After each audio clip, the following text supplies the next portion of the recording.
Saudara kaum muslimin rahimakumullah, harta adalah amanat dan akan kita pertanggungjawabkan. Allah melebihkan rizki sebagian kita dari yang lain agar kita saling tolong menolong, bantu membantu. Nabi janjikan, siapa yang meringankan beban saudaranya muslim di dunia, Allah akan meringankan bebannya di akhirat nanti. Sebuah jaminan dari baginda Nabi. Si orang yang kita bantu barangkali tidak bisa membalas, Allah yang akan membalas lewat jalan lain yang tidak pernah kita sangka-sangka.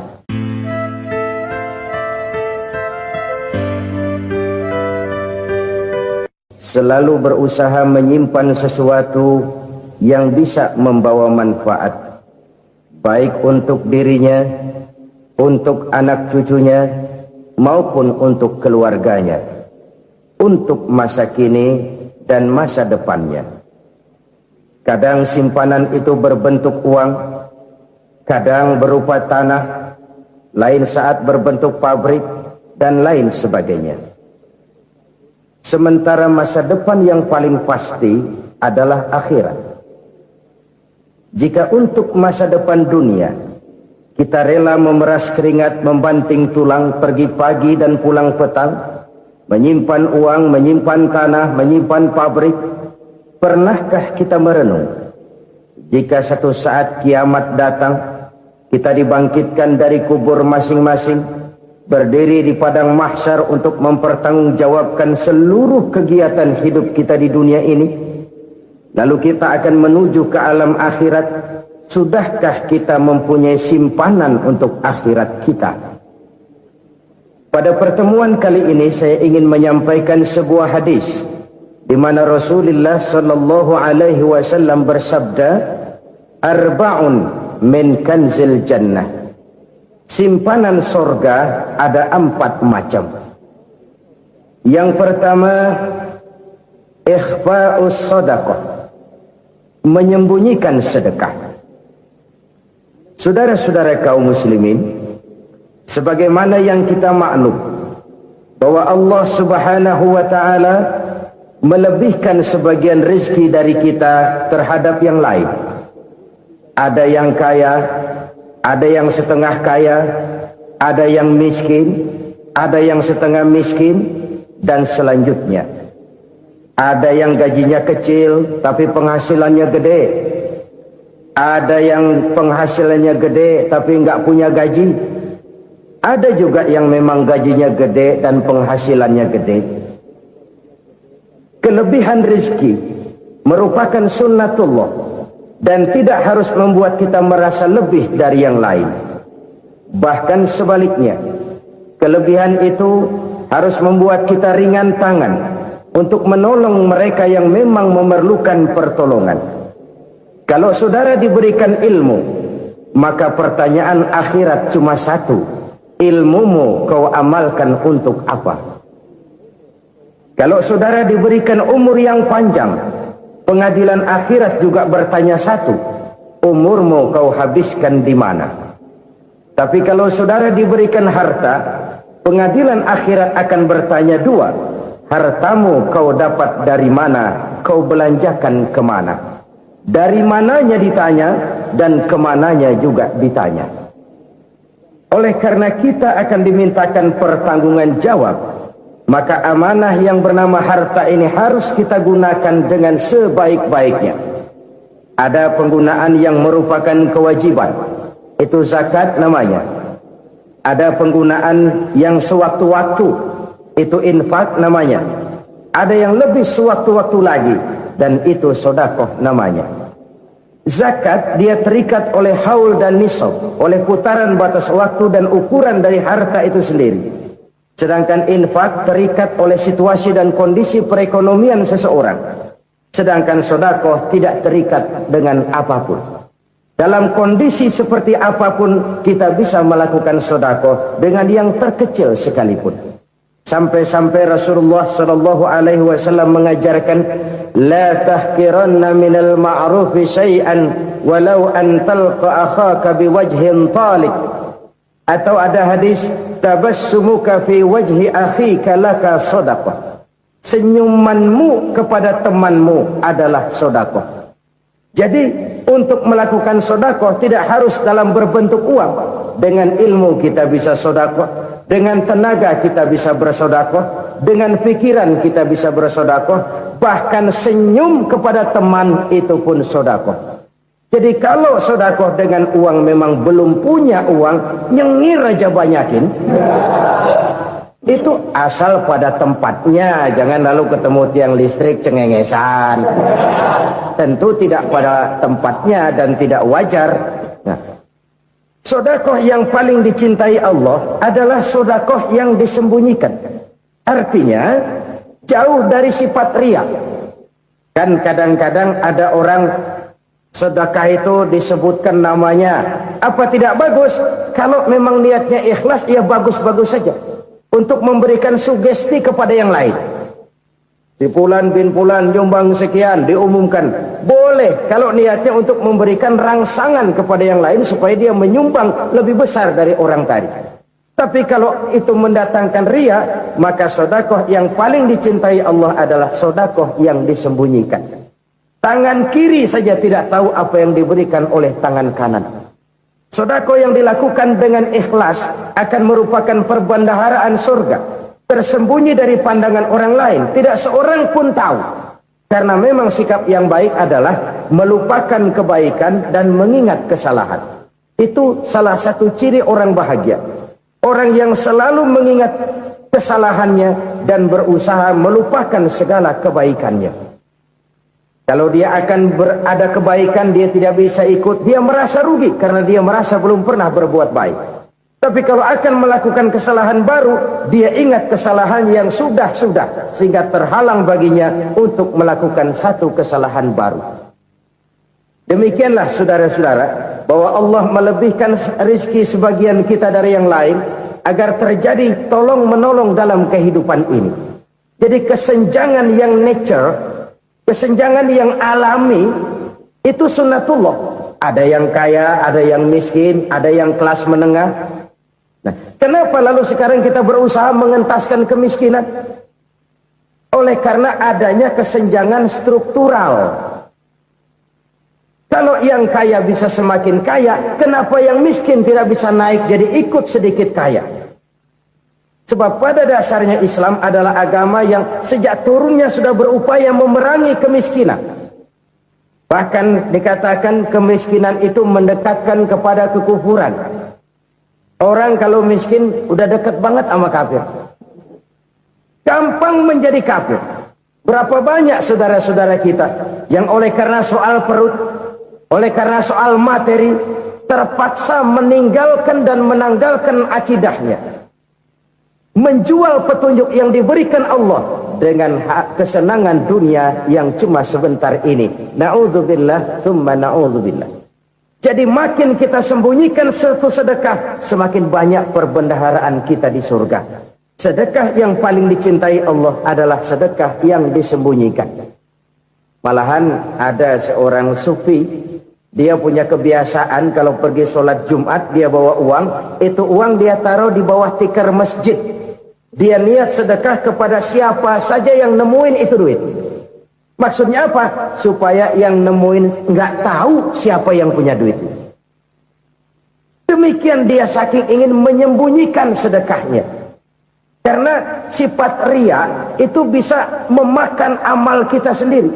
Riya itu termasuk menyebut-nyebut kebaikan kita.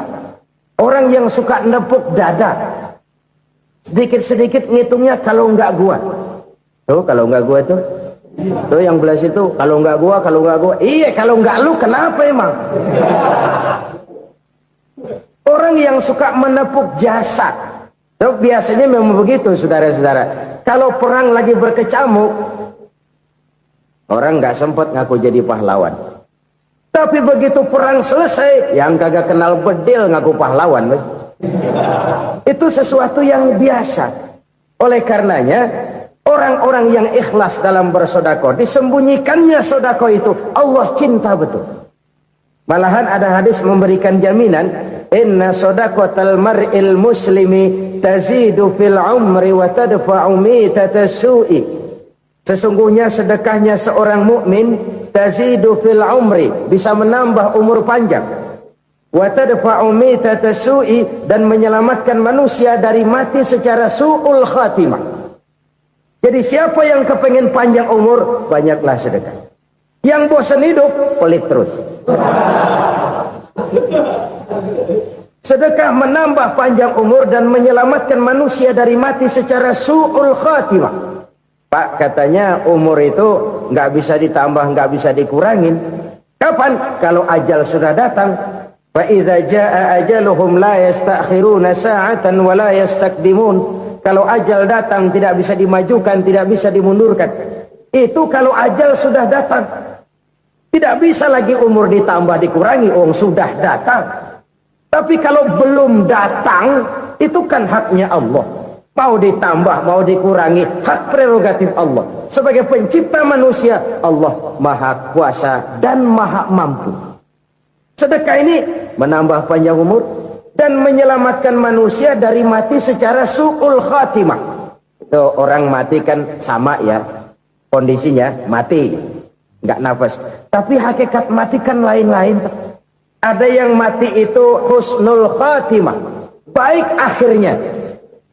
Misalnya lagi ngaji mati, lagi sholat mati, lagi sedekah mati. Ini yang dinamakan dengan husnul khatimah, baik di akhirnya. Sebaliknya ada yang su'ul khatimah, jelek di akhirnya. Ini yang jadi catatan akhir. Lagi nyekek botol, mampus. Lagi banting kartu, modar. Su'ul khatimah, jelek pada akhirnya. Sedekah menyelamatkan manusia dari mati secara su'ul khatimah. Dan kita semua kepengen mendapat husnul khatimah, jauh dari su'ul khatimah.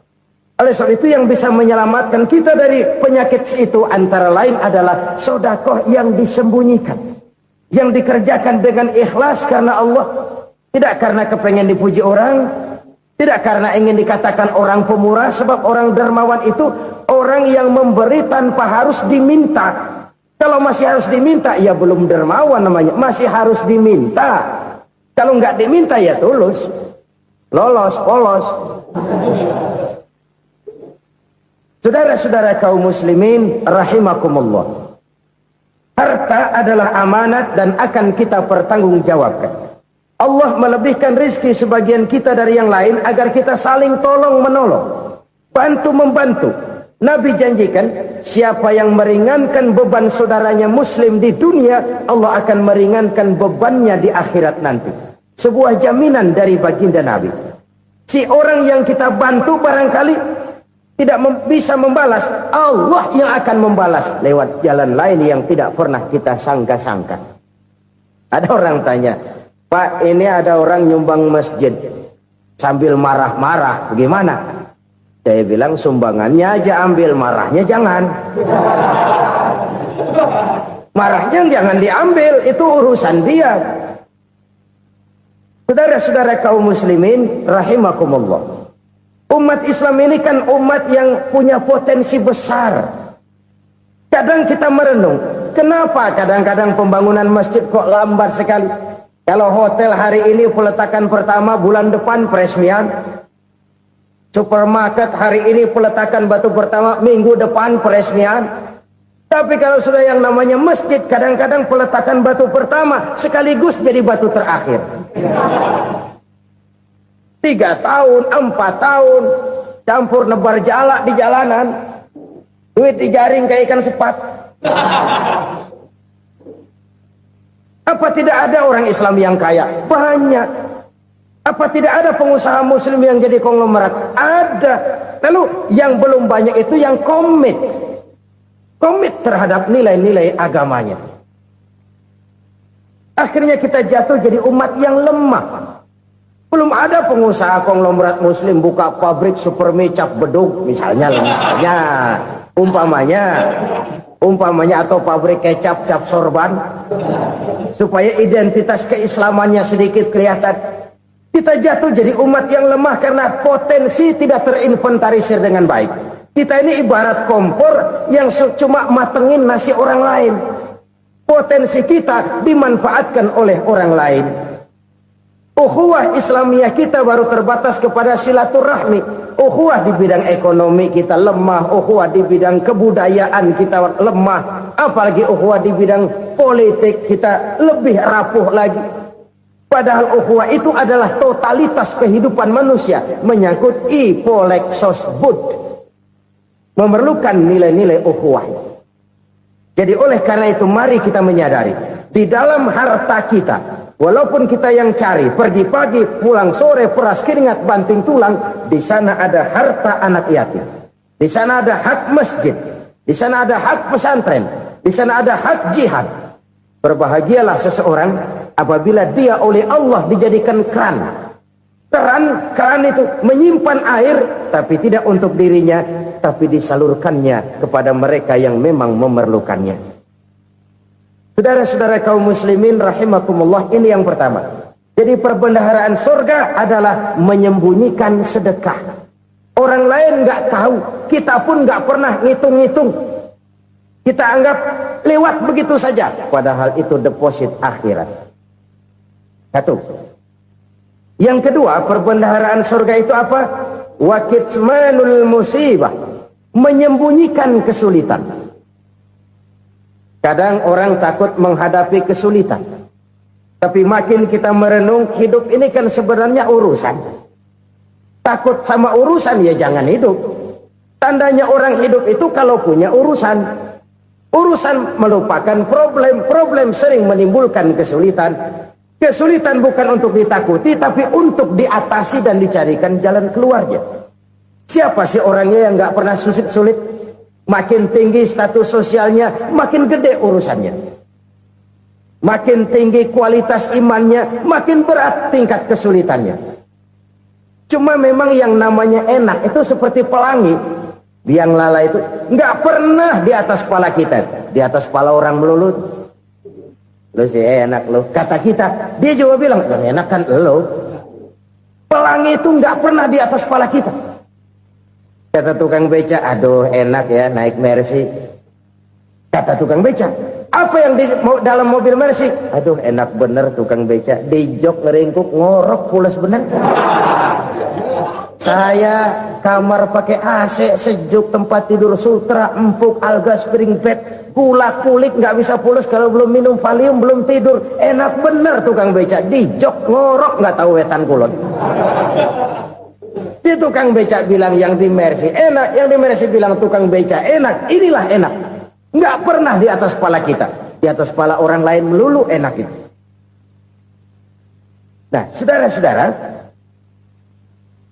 yang merupakan perbendaharaan surga itu orang yang bisa menyembunyikan kesulitan, baik pribadi ataupun rumah tangga. Nih terutama rumah tangga yang jadi soalnya. Kadang-kadang kita ini kalau senang, sebaliknya kalau senang kita diam, kalem aja, cuek.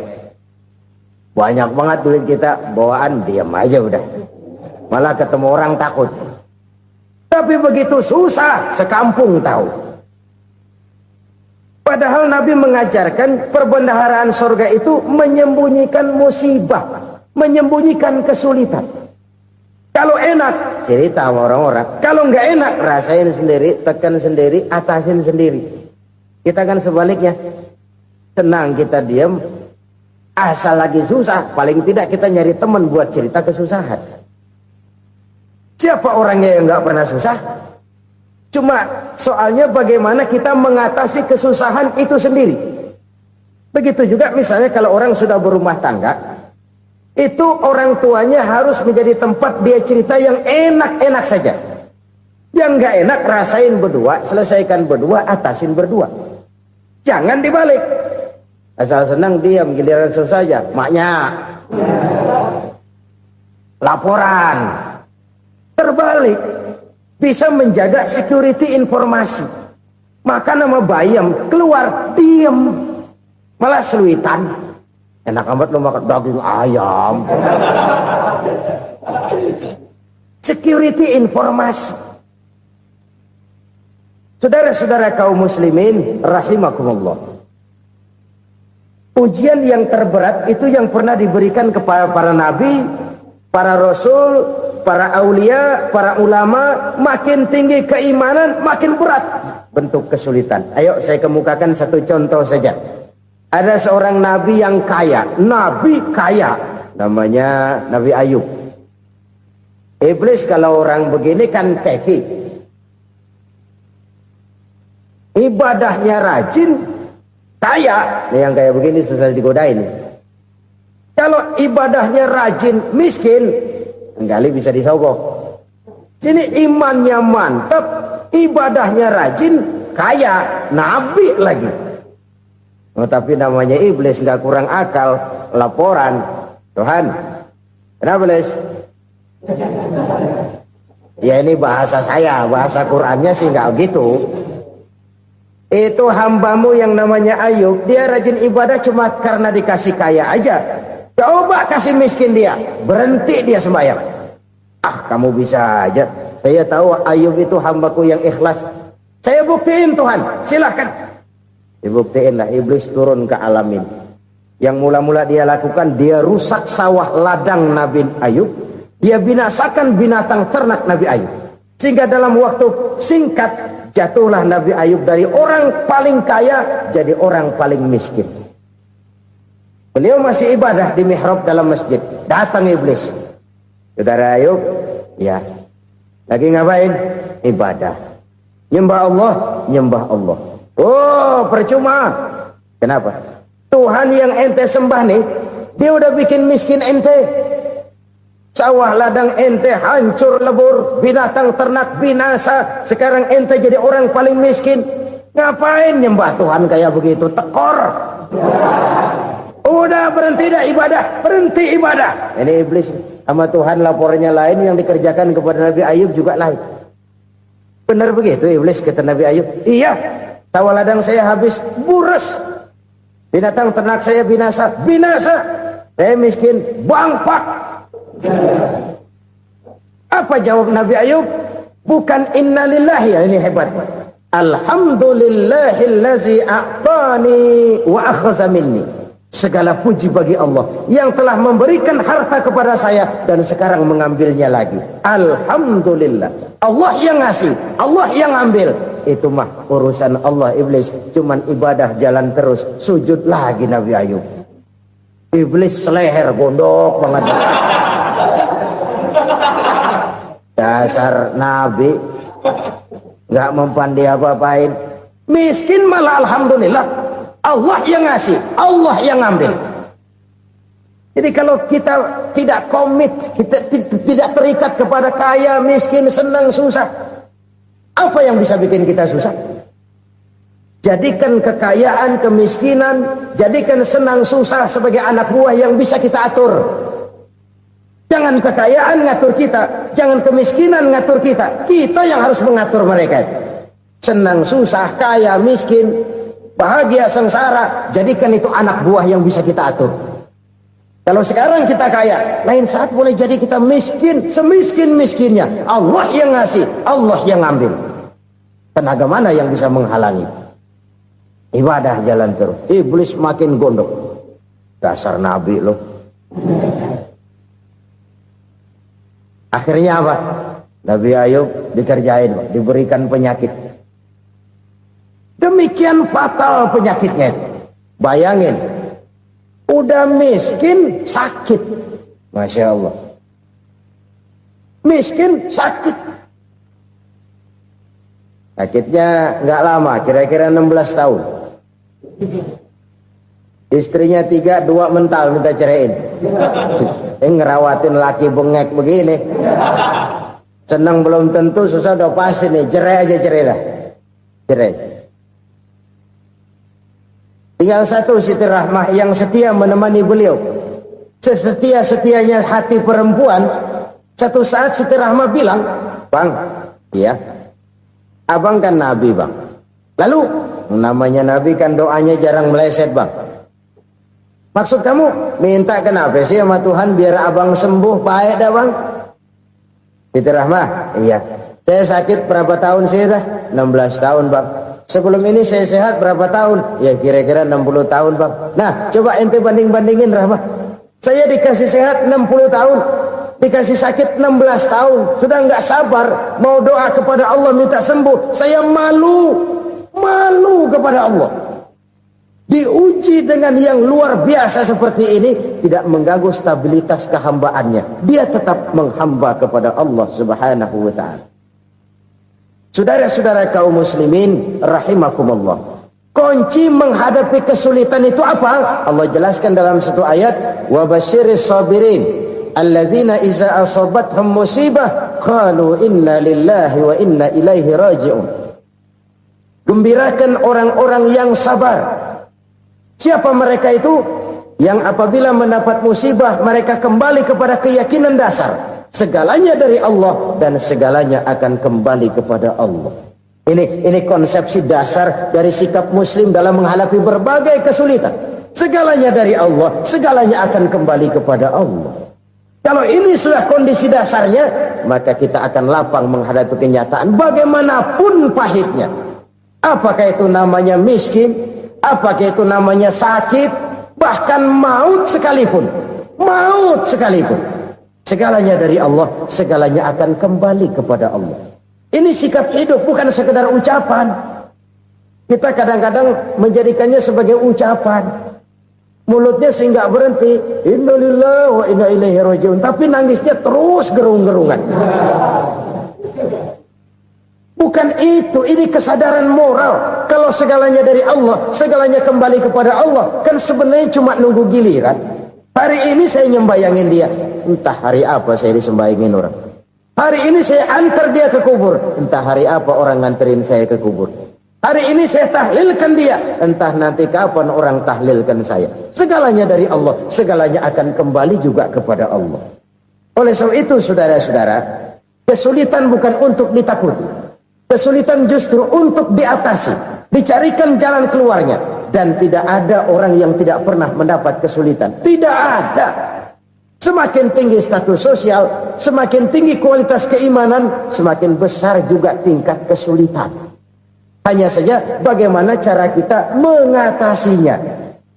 Dan Al-Quran menyatakan, inna ma'al usri yusra. Di balik kesulitan itu pasti ada kemudahan. Roda itu berputar.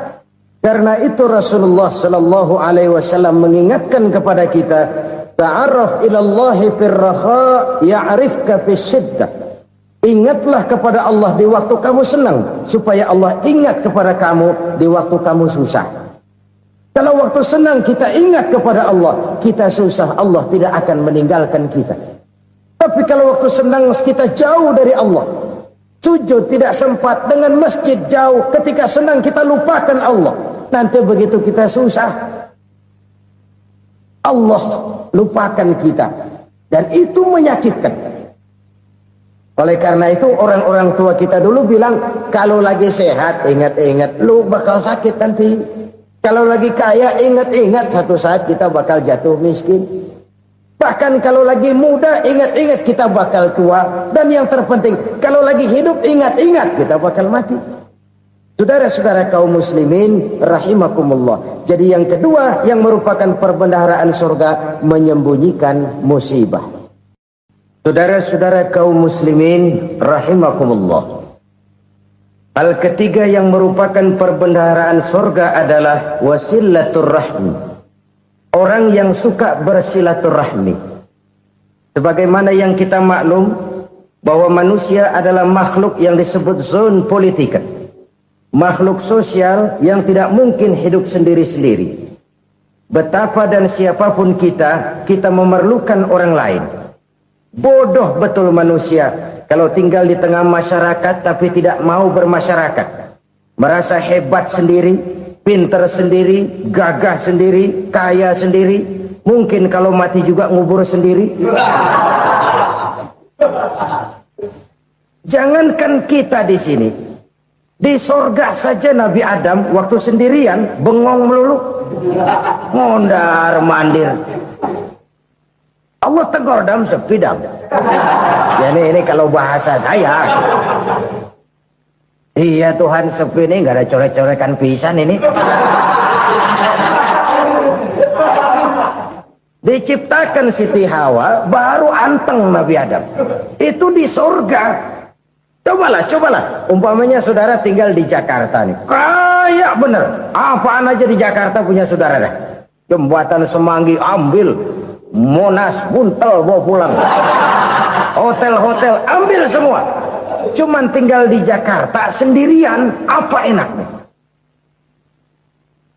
Betapa dan siapapun kita perlu orang lain. Tidak ada seorang pun yang bisa memenuhi kebutuhan hidupnya secara sendiri-sendiri. Nah, Islam telah menyelamatkan manusia dari ras diskriminasi.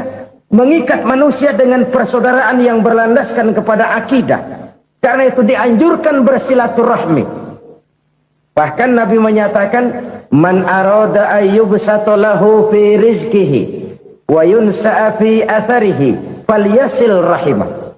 Siapa yang kepengen diluaskan rezekinya dan dipanjangkan usianya, banyaklah ia bersilaturahmi. Siapa yang kepengen dimudahkan rezekinya, hendaknya ia banyak bersilaturahmi. Kalau banyak teman, kesulitan kan paling tidak ada tempat cerita. Udah susah, sendirian kita pikirin diri, nggak ada tempat tukar pikiran. Cepet banget sama bengek. Dilawan sendiri. Nah, secara makro kita bisa berkata, tidak mungkin ada kemenangan kalau tidak ada kekuatan. Tidak ada kekuatan kalau tidak ada kesatuan dan persatuan. Tidak mungkin ada kesatuan dan persatuan tanpa semangat silaturahmi. Kalau umat Islam mau menang, dia harus kuat. Kalau umat Islam mau kuat, dia harus bersatu. Kalau umat Islam mau bersatu, dia harus membudayakan silaturahmi ini. Bahkan sampai-sampai kata Nabi, kalau bisa cari nilai tambah. Apa? Silman qata'ak. Bersilaturahmilah kau kepada orang yang marah denganmu. Masya Allah, indahnya ajaran agama kita. Orang yang marah pun kepada kita, kata Nabi, kalau bisa bersilaturahmilah kepadanya, kepada orang yang marah itu. Di situ nilai tambah. Cuman jujur nih hadis, ngucapinnya gampang, ngamalinnya yang berat banget. Orang marah sama kita disuruh silaturahmi, ada apa malu? Lu marah tuh, gue marahan lagi. Tunggu pikirin. Saudara-saudara kaum muslimin rahimakumullah. Tapi ini yang diajarkan, bahkan ini yang dicontohkan oleh baginda Rasul. Bagaimana begitu mudah, misalnya satu saat Abu Jahal ini ngatur strategi bagaimana bikin Muhammad celaka. Dia gali lubang di depan tempat tidurnya. Dia tutupin daun korma. Terus dia panggil seseorang, ke sini. Kasih tahu Muhammad, pamannya sakit keras, minta ditengokin. Berangkat orang ini ke sana. Muhammad, labbaik. Pamanmu sakit keras, dia minta ditengokin. Baik, saya akan datang menjenguk beliau. Berangkatlah Nabi ke rumah Abu Jahal tanpa prasangka apapun. Abu Jahal udah pasang setil, selimut 3 rangkap setengah dia pakai, persis kayak orang meriang. Tapi sembari ngintip dari balik selimut, begitu Muhammad buka pintu, nah masuk perangkap nih. Muhammad jalan menuju tempat pembaringan. Makin lama makin dekat, makin lama makin dekat, makin dekat ke lubang yang dipasang oleh Abu Jahal itu. Dalam hati Abu Jahal, terus dah jatuh, mampus dah lo ini. Mampus lo hari ini nih. Apa yang terjadi? Malaikat Jibril datang. Muhammad, pamanmu cuma pura-pura sakit. Di depan tempat tidurnya ada lubang perangkap supaya kamu jatuh ke situ. Sudah, kamu pulang. Balik kanan Nabi. Sudah hampir jatuh ke lubang, balik kanan, pulang. Bayangin kecewanya Abu Jahal. Muhammad dikit lagi, Muhammad dikit lagi. Enggak paman, saya pulang aja. Emosi bangun dari tempat tidur, enggak sadar kalau lagi pura-pura sakit. Lompat ngejar Nabi, dia lupa dengan lubang yang dia gali. Pusrak, nyemplung sendiri ke dalam lubang.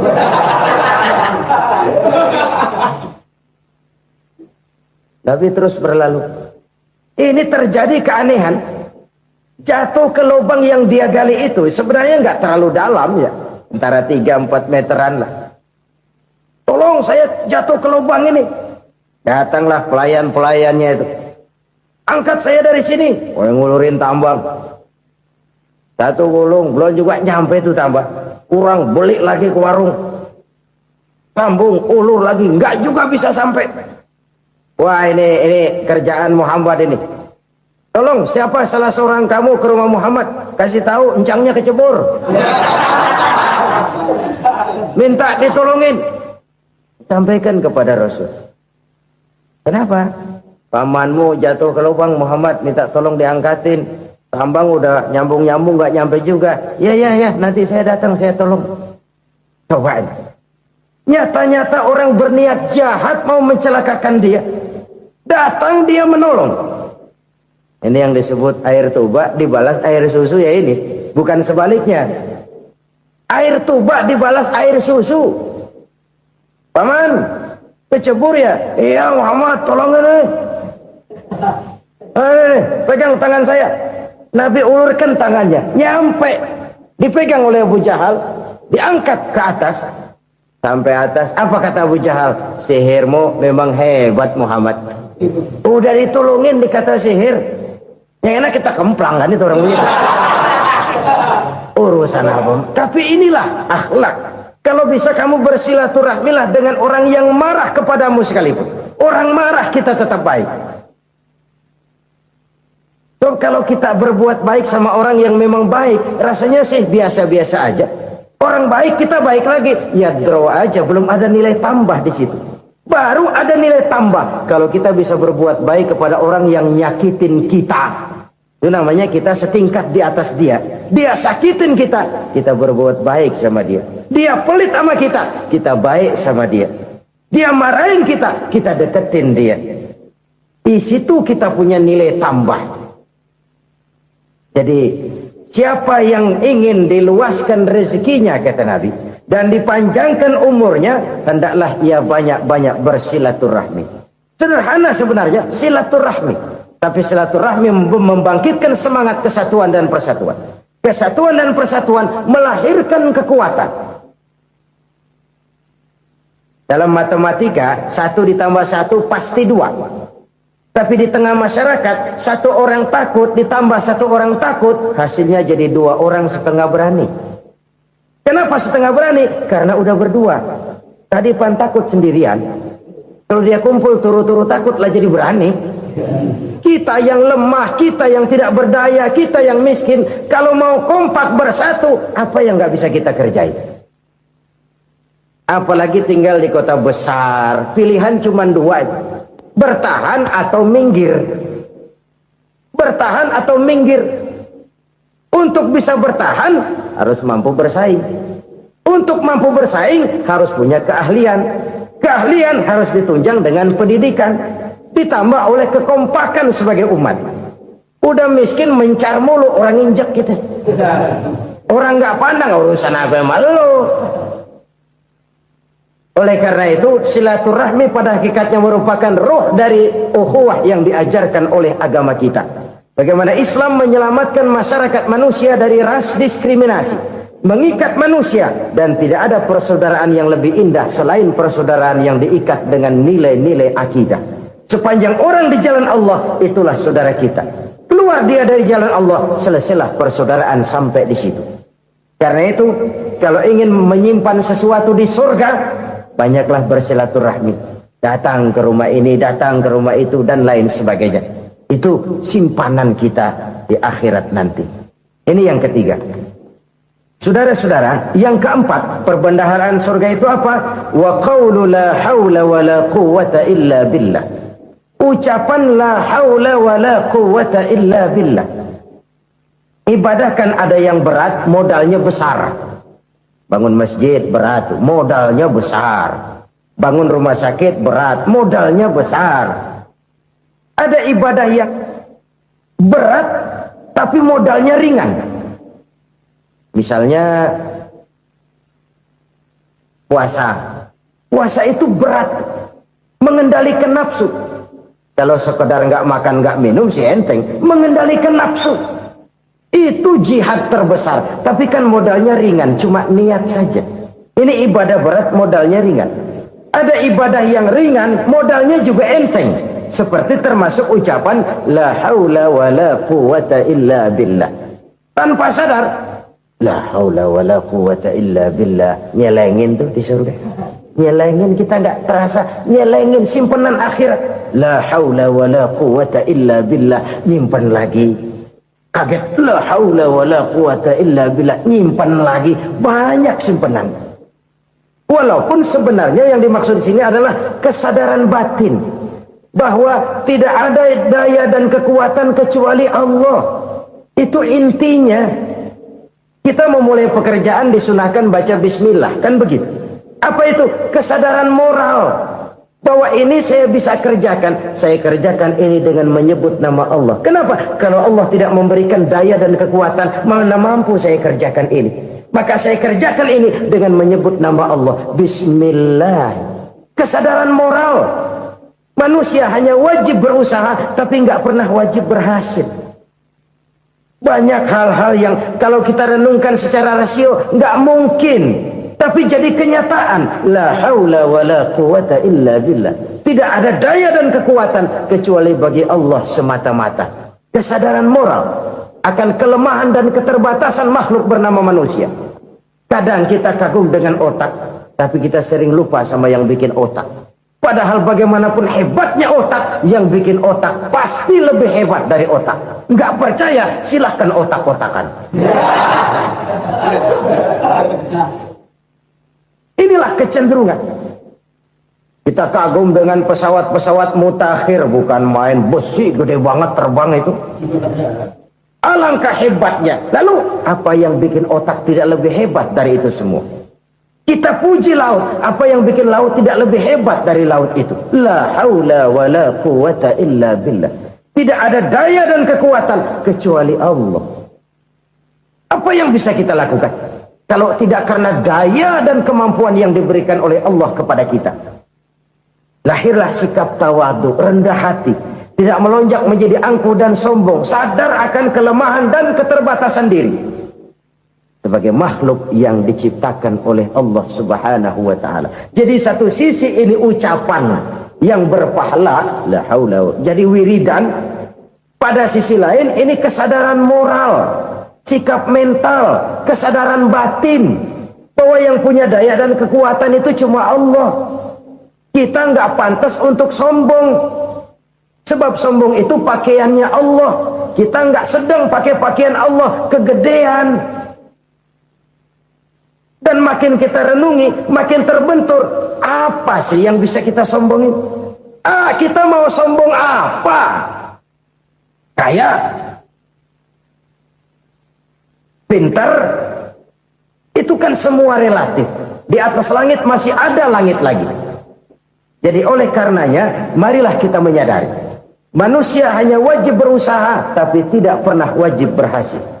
Yang berusaha saja tidak wajib berhasil, apalagi yang tidak berusaha. Islam bukan agama orang pemalas yang selesai sholat lalu endelohom, enggelenggem ayem-ayem.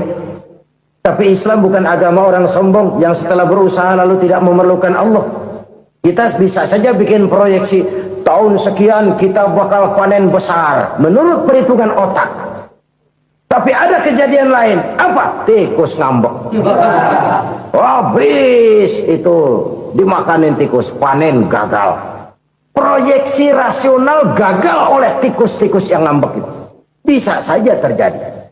Tahun depan kita panen besar, urung. Kenapa? Musim panas panjang.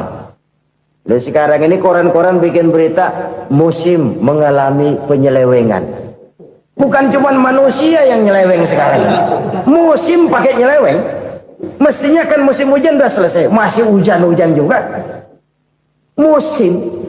Nah sekarang kita boleh bikin proyeksi, kita bakal panen besar. Tahu-tahu musim panas panjang, sawah retak, air kering. Cari teknokrat yang paling botak, suruh pendekin tuh musim panas. La haula wa la quwata illa billah. Inilah kesadaran moral. Saudara, saya teringat satu saat ada seorang konglomerat. Umurnya ya kira-kira 70-an.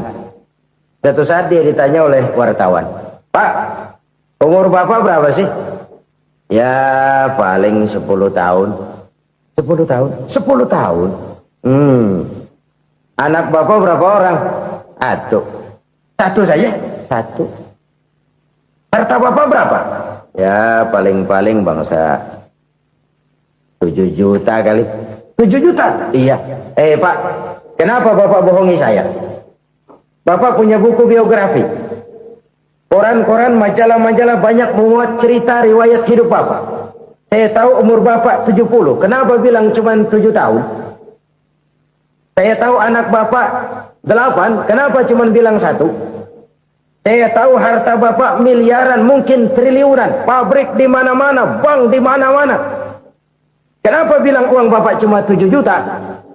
Nah, kata si konglomerat tadi, kamu benar nak, kamu benar. Umur saya kalau jumlahnya memang 70 nak. Cuman ingat-ingat saya, baru 7 tahun terakhir ini saya sujud.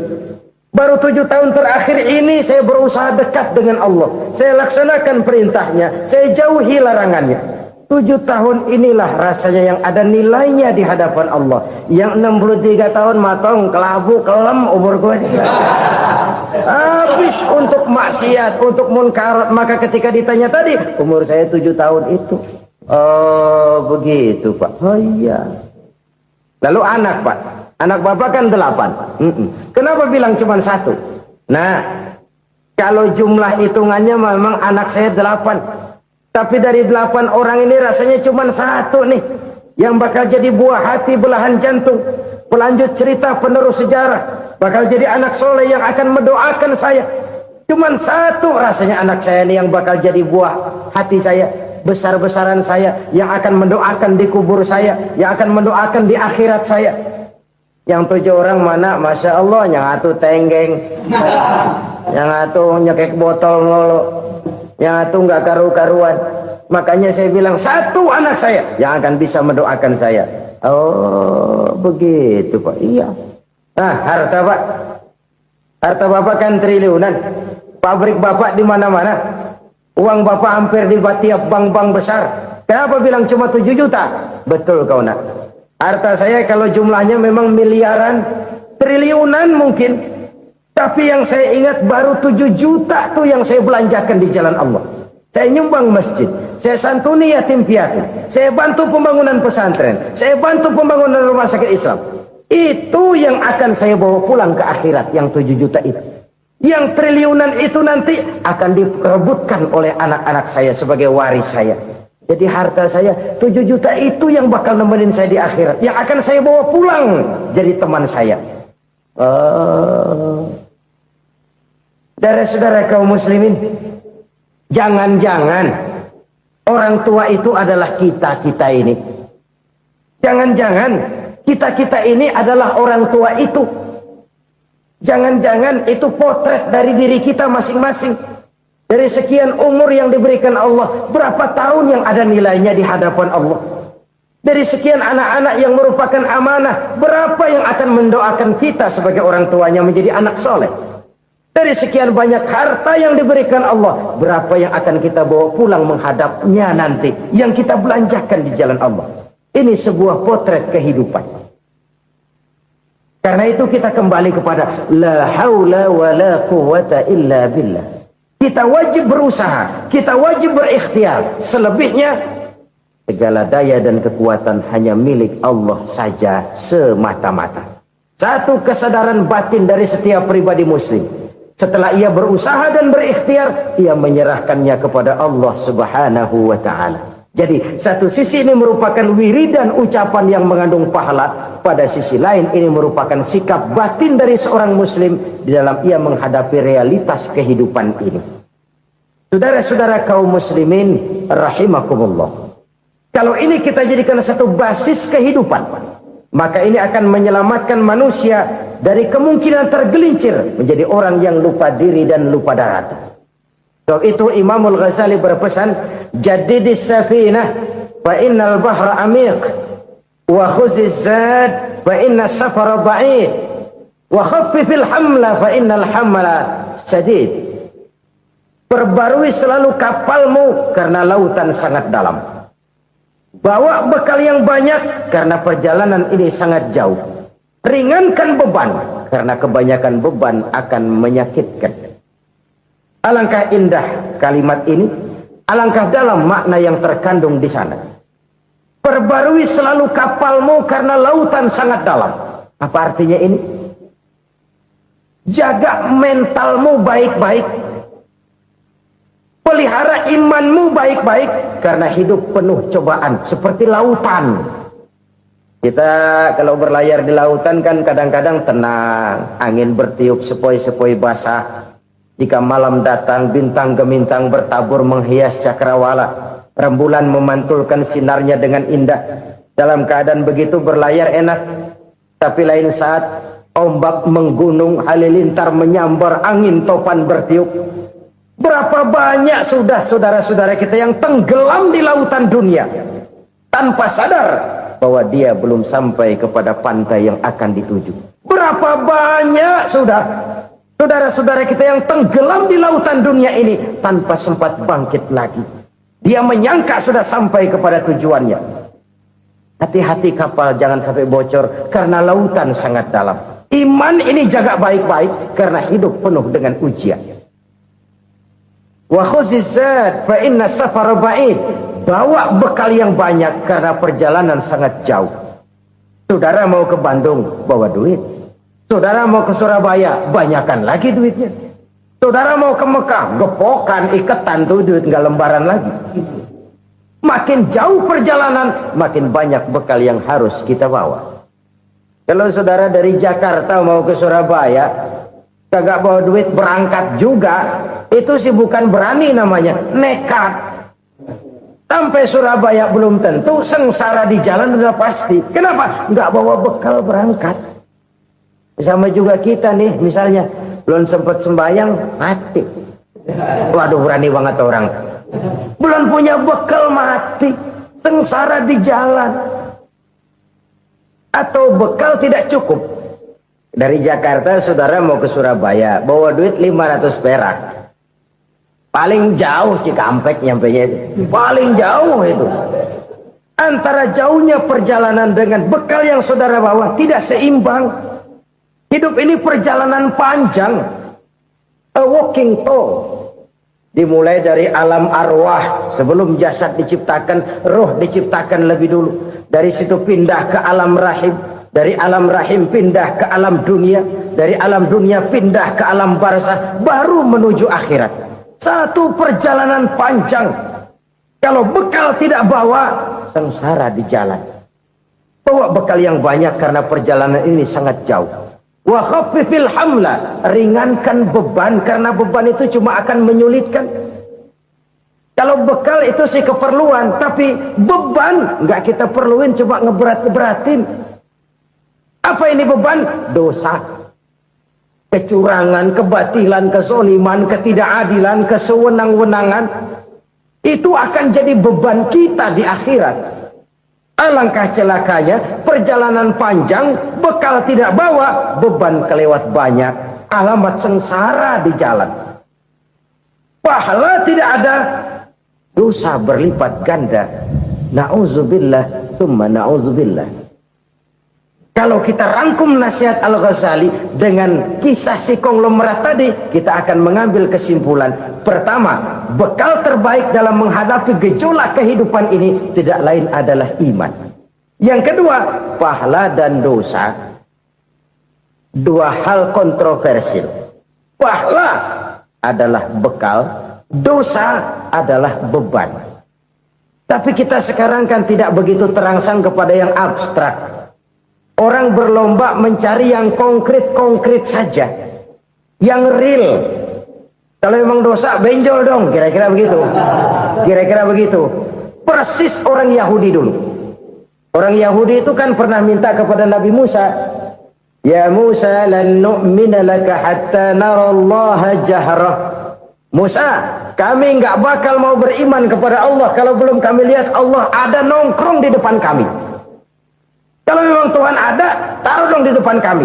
Mau yang konkret-konkret saja. Kalau memang dosa, benjol dong.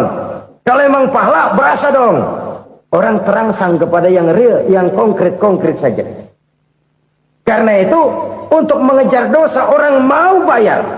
Tapi untuk mengejar pahala walaupun tidak bayar, orang segan. Ini yang dikatakan oleh Nabi, kamu mengharapkan ke surga tapi kamu berat melaksanakan sesuatu yang bisa membawa kamu ke surga. Kamu ingin jauh dari neraka tapi tiap saat kamu lakukan perbuatan-perbuatan yang justru menjerumuskan kamu ke neraka. Idda'aitum an-najata minan nar wa ramaitum fiha anfusakum. Kamu ingin selamat dari neraka, tapi kamu lemparkan diri kamu ke neraka.